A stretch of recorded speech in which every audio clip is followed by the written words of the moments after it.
मंत्री भरत गोगावले यांची रोजगार हमी योजनेच्या बैठकीनंतर प्रतिक्रिया. पैठणमधील शेतकऱ्यांनी जे काय फळबागा लावलेल्या आहेत ते बघून मला समाधान वाटलं. मी कोकणातला माणूस आहे, आमच्याकडे आंबे, फणस, काजू मोठ्या प्रमाणात असतात. मात्र इकडे देखील शेतकऱ्यांनी केशर आंबा जो 2 प्रकारचा असतो तो इथं लावलाय. ड्रॅगन फ्रूट लावलेत, डाळिंब आहेत, पेरू आहेत, असं वेगवेगळ्या फळबागांची लागवड त्यांनी केली आहे. म्हणजेच कमी जागेत जास्त उत्पन्न बघून मला समाधान वाटलं.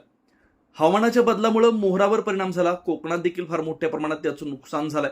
सभागृहात देखील याबद्दल चर्चा झाली. मुख्यमंत्र्यांकडे देखील आम्ही मागणी केली आणि त्यांनी देखील शेतकऱ्यांना दिलासा दिलाय, मदत करू असं आश्वासन दिलंय. त्यामुळे आम्ही देखील मदत करू. खरात बाबा प्रकरणी अत्यंत मोठं आहे. हे प्रकरण अगदी हाताच्या बाहेर आहे. त्यामुळे मुख्यमंत्री आणि उपमुख्यमंत्री सर्वच त्याची सखोल चौकशी करतायत. त्यामुळे या चौकशीत जे काही निष्पन्न होईल त्याला त्या खरात बाबांसमोर जावं. आम्ही महायुतीच्या माध्यमातून सुनेत्राताई पवार यांचा एकच अर्ज दिलेला आहे. भाजप असेल किंवा शिवसेना, एनसीपी असेल, त्यांनी सुनेत्राताईंचाच अर्ज भरण्याचं ठरवलेलं होतं. आता विरोधक जे काही अर्ज भरत आहेत त्याबद्दल आम्ही कसं सांगणार? आम्ही तर आमचं ठरवलंय. जरी कोणी उभं राहिलं तरी सुनेत्राताईंनाच निवडून आणण्याचं काम सर्वांचं राहील. निर्देश असे दिलेत की जे आपल्या खात्याचं काम आहे ते जलद गतीने व्हावं. नवीन केंद्र शासनाने योजना अंमलात आणण्याचा निर्णय घेतलेला आहे. 4 राज्यांच्या निवडणुका असल्यामुळे 2-3 महिने मागेपुढे होतील.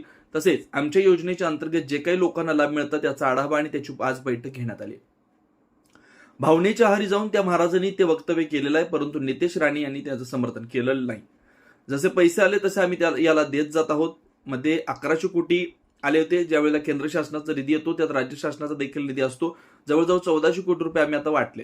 थोडे राहिलेत, 1200च्या आसपास राहिलेत, ते पण आम्ही लवकर देऊ. अभ्यास दौरा केला. सगळे आपण फळबाग बागांची लागवडीची पाहणी केली. मराठवाड्यातल्या फळबाग शेतकऱ्यांची पाहणी केली. तुम्हाला या अभ्यास दौऱ्यातून, आढावा दौऱ्यातून काय मिळालं आणि सांगा.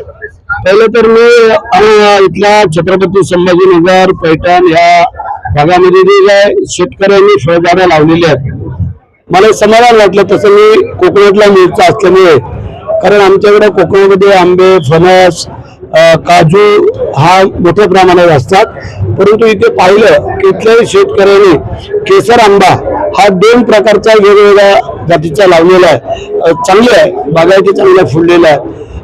त्यानंतर ड्रॅगन फ्रूट लावलेलं आहे, डाळिंब आहेत, पेरू आहेत. म्हणजे अशी वेगवेगळी व्हरायटीची लागवड केलेली आहे आणि समाधान वाटलं की कमी जागेमध्ये जास्त उत्पन्न हे जे काय त्यांनी निकष आणलं. आणि कापसे म्हणून जे एक अनुभवी आले होते त्यांनी आम्हाला हे सगळं सांगितलं की किती फुटावरती आंब्याची झाड लावल्यानंतर कशी त्याला वाढ होते, काय त्याला उत्पन्न मिळतं, हे सगळं सांगितलं.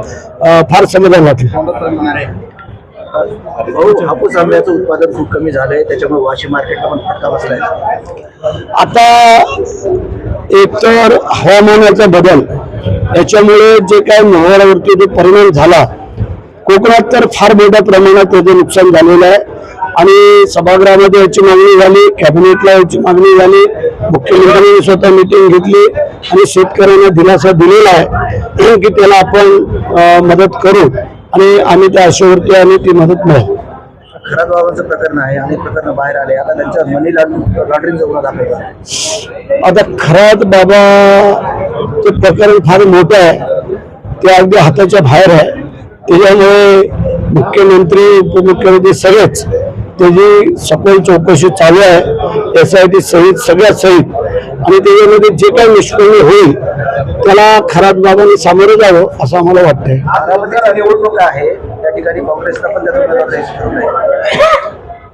आता आम्ही महायुतीच्या माध्यमातून सुनेत्राताई पवार यांचा एकच उमेदवारी अर्ज दिलेला आहे. भारतीय जनता पार्टी असेल, शिवसेना असेल आणि NCP त्यांची असेल, ह्यांनी मिळून आम्ही सुनेत्राताईंचा फॉर्म भरण्याचा ठरलं. आता विरोधक जो काय त्यांचा फॉर्म भरतोय त्याला आता आम्ही कसं काय सांगणार? आम्ही तर सुनेत्राताईंना सगळे पाठिंबा देतो. जरी कोणी उभं राहिलं तरी सुनेत्राताईंना पवारताईंना निवडून आणण्याचं काम आमचं सगळ्यांचं राहील आणि महायुती उमेदवार सुनेत्राताईंना निवडून.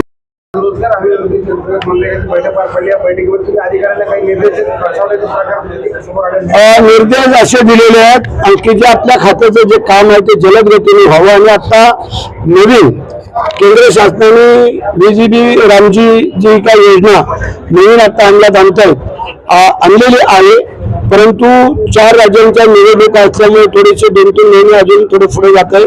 त्या संदर्भात चर्चा आणि मागील काही कामांचा आढावा की जे आमच्या रोजगार हमी योजनेच्या माध्यमातून जे काय मजुरांना रोजगार मिळतो, त्यानंतर कामे केली जातात, काही वैयक्तिक लाभाचे असतील, काही सार्वजनिक कामं असतील, याचा अधिकाऱ्यांचा आढावा आणि त्याची आजची बैठक होती. जसे जसे येतात तसे तसे आढावा होते.